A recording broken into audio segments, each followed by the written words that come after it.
minister, the Reverend Forrest Church, often said, religion is the human response to the dual reality of being alive and having to die. The questions that come out of this thrust of religion are in essence the subject of many a sermon, many a sleepless night, and many of our happiest of days. They are simply these two. How shall we live knowing that our lives are finite and precious? And what happens after we die? This morning, I invite us to reflect on the Buddhist concept of nirvana as a way to gain some insight into these questions.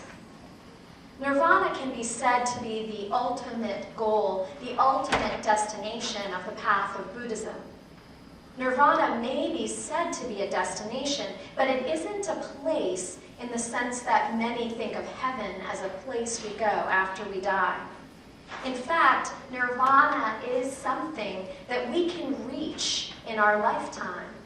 Like the image on your cover, we are to continually strive towards reaching it, and then reaching it again.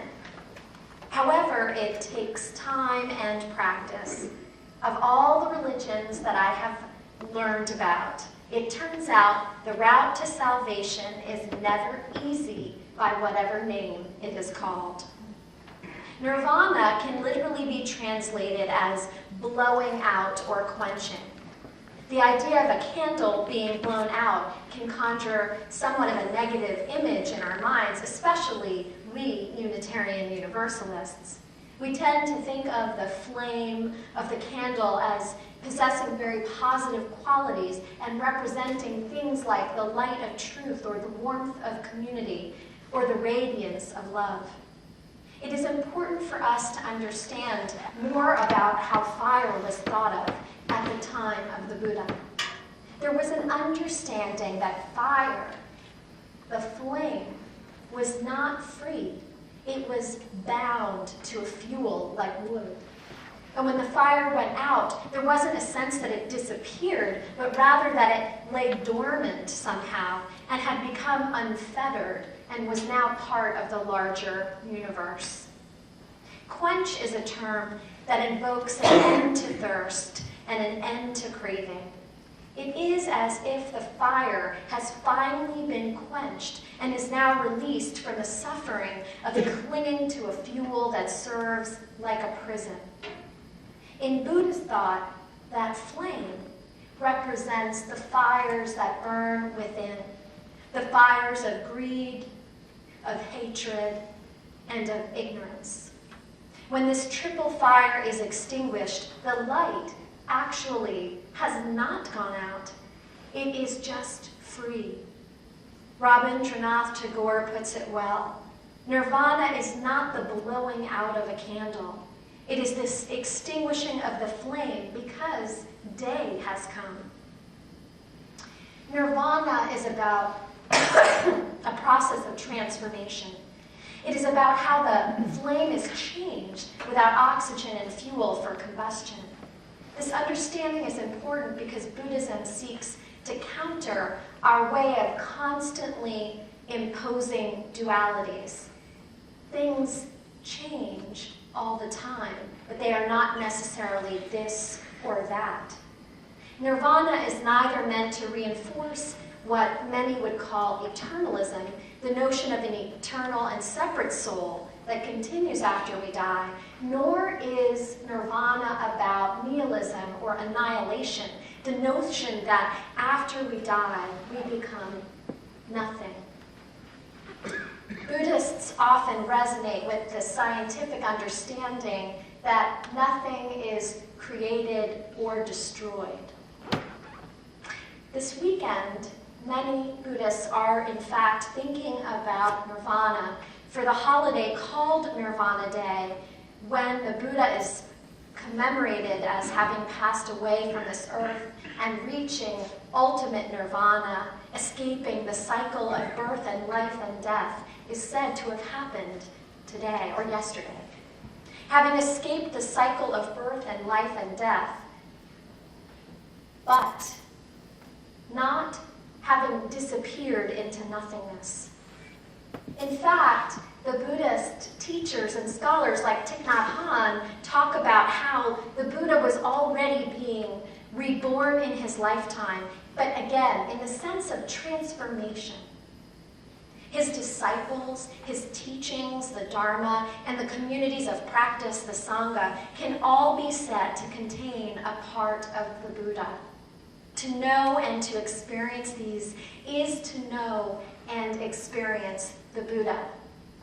This reminds me very much of what we talk about as living on beyond our time on earth. The teachings that we have planted, the love that we have given away, the communities that are connected to us. But the truth is, the Buddha discouraged speculating too much on the nature of nirvana, especially ultimate nirvana. Instead, again, he encouraged people to just focus on striving to reach it. He compared people who asked too many questions about nirvana to the man who is wounded by a poisoned arrow, who rather than just pulling it out, decides instead to ask irrelevant questions like, who fired the arrow? What was his name and his clan? How far away was he standing? When actually, the suffering needs to be pulled out. The Buddha wanted people to concentrate on teachings that were knowable, rather than mysteries like ultimate nirvana, especially when the final nirvana, at least as far as we know, no one has come back to describe. What was important was to convey the path, this path of transformation from clinging to suffering to the release of freedom, and from the endless cycles of birth and death to nirvana. Today, I do want to make use of Thich Nhat Hanh's teaching on the 3 Dharma seals of impermanence, no self, and nirvana to shed some light on this path.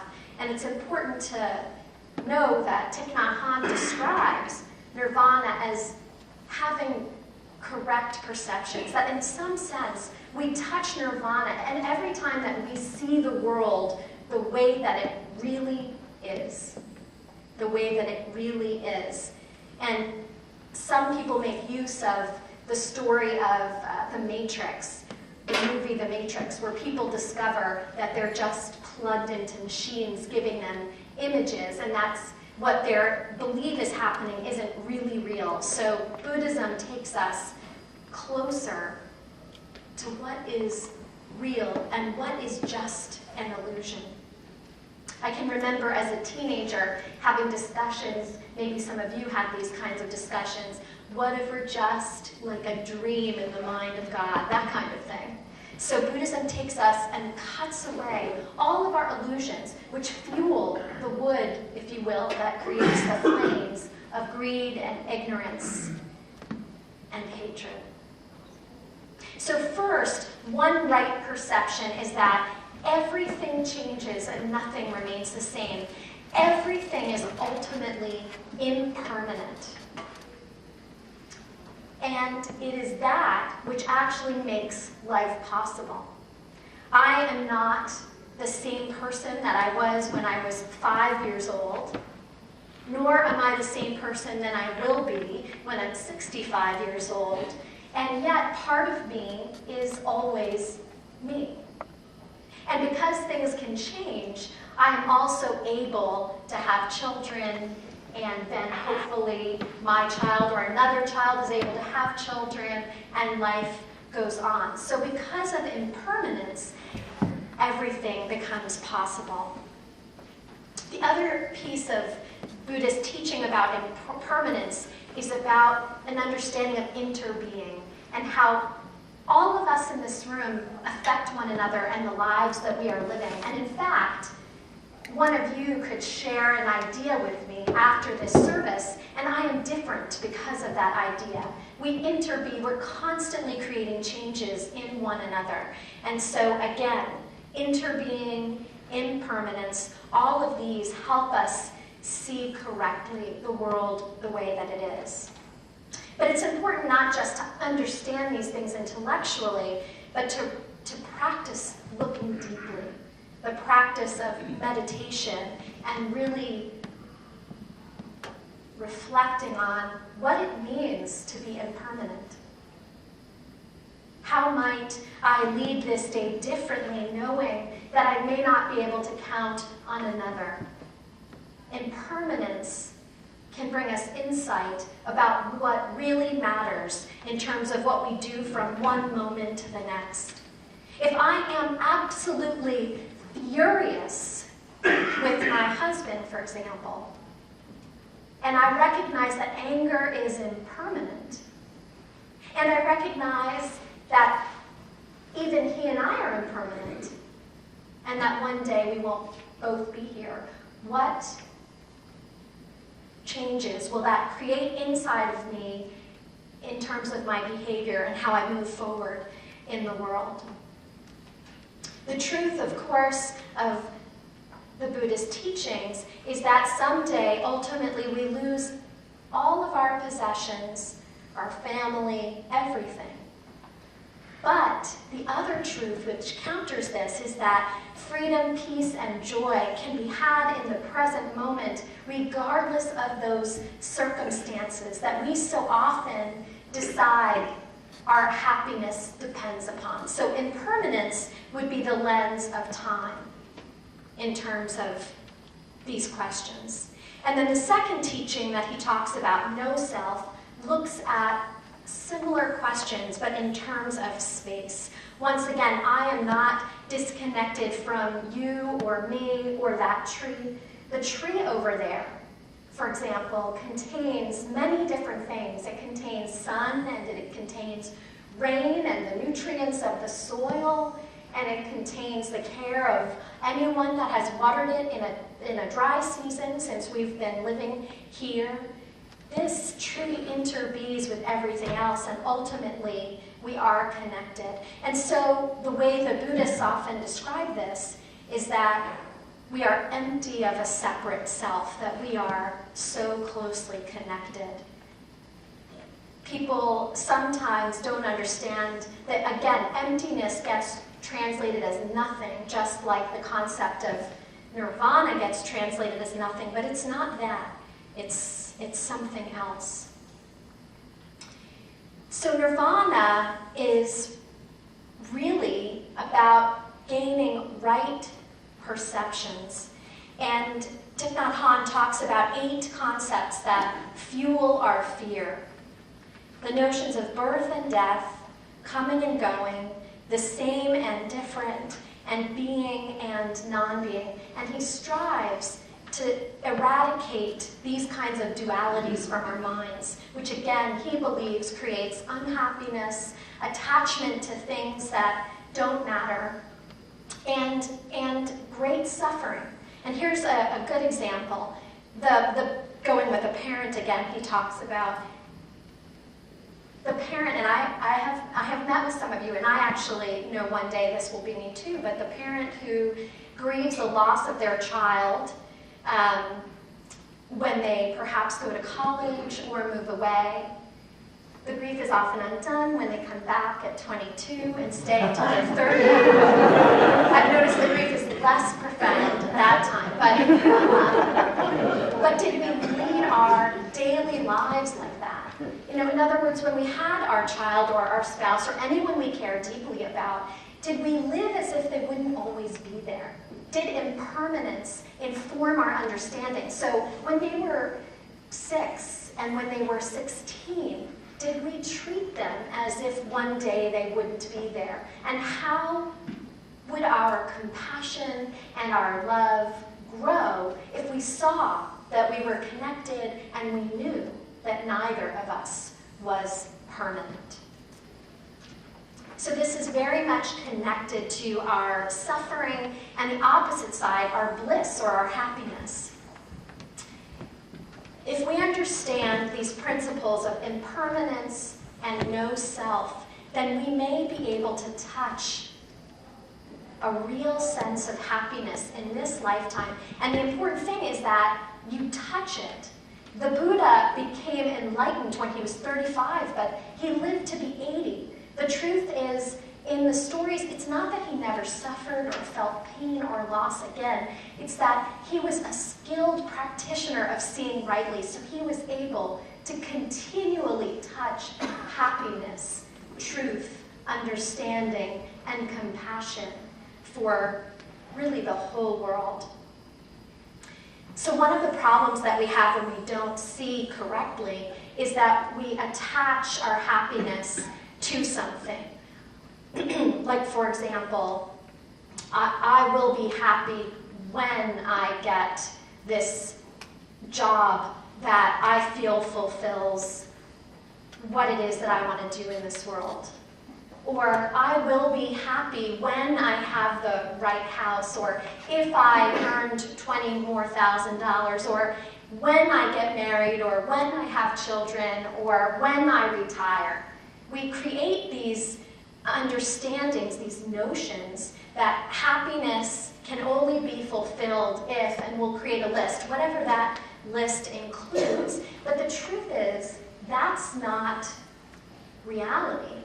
Reality is that all of us could touch happiness in this moment. And if we're very good at creating I'll be happy if lists, then very often when we get the thing that we believe will make us happy, we just create the next happiness will arrive if list.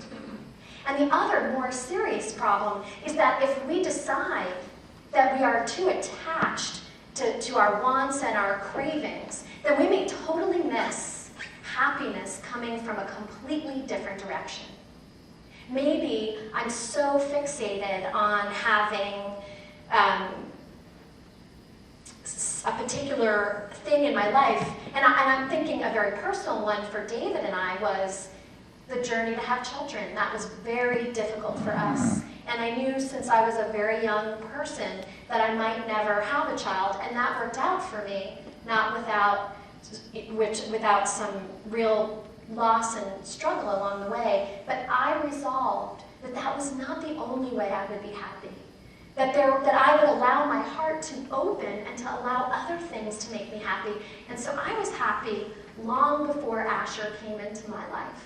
And I think that's a really, go for the jugular example. I don't know what the example would be in your life right now, but many of us are trapped in that.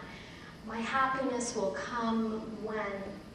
And so this invites you, this path invites you to really put on those spectacles of impermanence, those spectacles of no self, and imagining that you could touch bliss at this very moment by letting go of your attachments that just lead to more suffering. And to recognize that ultimately what all of this is about the transformation from suffering to freedom. If we release what we think is required to make us happy, to make us peaceful, to make us less fearful, to make us more loving, compassionate, and wise, then something may be around the very next corner that will touch our hearts in a way that is possible only if we are open. And this brings me to the miracle that the Buddha performed. The simple miracle that the Buddha performed is the miracle of his teaching, the miracle of seeking to transform people. Once when there was unhappiness and misery and suffering, he would tell stories, or he would teach people about principles of impermanence, or he would sit deeply and look deeply with that person. And then all of a sudden, a person who felt that nothing good would ever happen, no love would ever be possible in their life, would be transformed the very next minute into a person that was loving, compassionate, and wise. That is the simple miracle the Buddha has to offer us. And you don't have to go to India. You don't even have to go visit with Thich Nhat Hanh, which I would very much like to do. You can touch that right here in everyday if you can see the gift of life as it is, right before you, that it is a miracle just to be. It is a miracle to be here. And it is a miracle to be here together. This moment, all of us can touch happiness. And then if we bring that wellspring of love and compassion and happiness with what is in our lives, then we will be open to wherever and whatever is meant to come next. May each of us grow a little wiser, a little more just, and a little more understanding on this, the day we honor the life of the Buddha. May it be so.